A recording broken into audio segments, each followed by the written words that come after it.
Төрсний дараах амьдралын эхний сард няраа хүүхэд гадаад орчинд дасан зохицдог.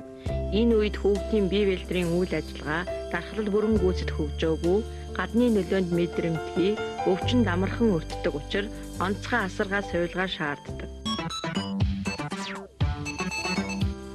Хүүхдээ хөхүүлэхийн өмнө их нь гараа сайтар савндаж угаагаад бүхнийгээ толгойг буцалсан усаар арчих хэрэгтэй.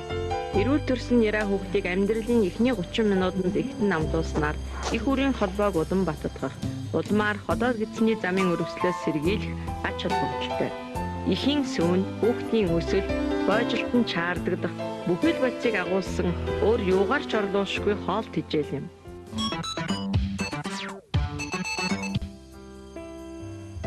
Няраа хүүхдийн арьс нэмгэн эмзэг тул гадны бага зэргийн механик үйлчилгээнээс амархан гэмтдэг. Иймд няраа хүүхдийг асрахдаа бөгж бугуйвч цаг зөв хумсаа урт ургуулахыг хориглодог. Эхийн гар байнга цэвэр, дулаан байх шаардлагатай. Хүүхдийн хумс ургаж арьсаа гэмтээсний улмаас шархалж, идээлж болдог учраас гарын хумсыг авч байх хэрэгтэй. Хүүхдийн цамц, үлгийний даав маш цэвэрхэн, хатуу нуглаагүй байх нь арьсыг гэмтгээс хамгаална. Эрүүл няраа хүүхдийн нүдийг өглөөгөр буцалсан усанд норгосон хөвөн бөмбөлгөөр нүдний гадна булангаас дотор буланг чигдүүлэн арчиж цэвэрлэдэг.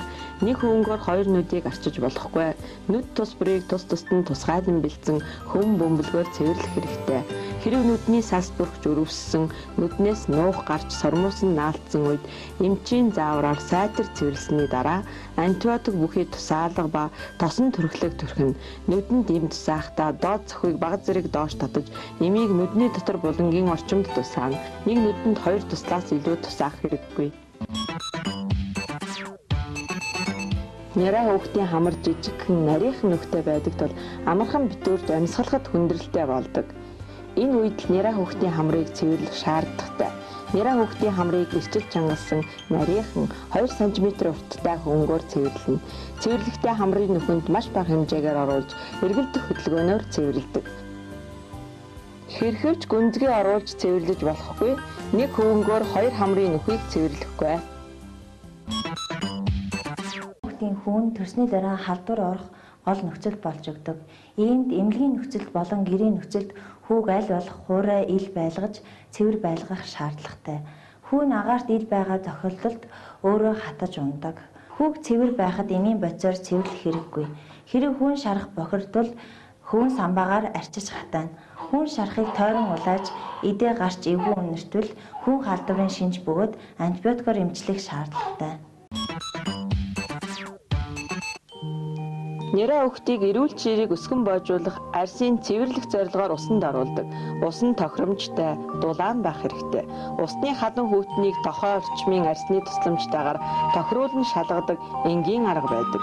Няраа хүүхдийн хувцсыг тайлаад цэвэрхэн, хүүн зөөлөн, дулаан алчууранд ороогоод эхэн зүүн гараараа толгой хүзүүг түшиж бариад их биеийг нь зүүн сугандаа хавчуулан дээш нь харуулж барьж байгаад үсийг нь савндаж угаана.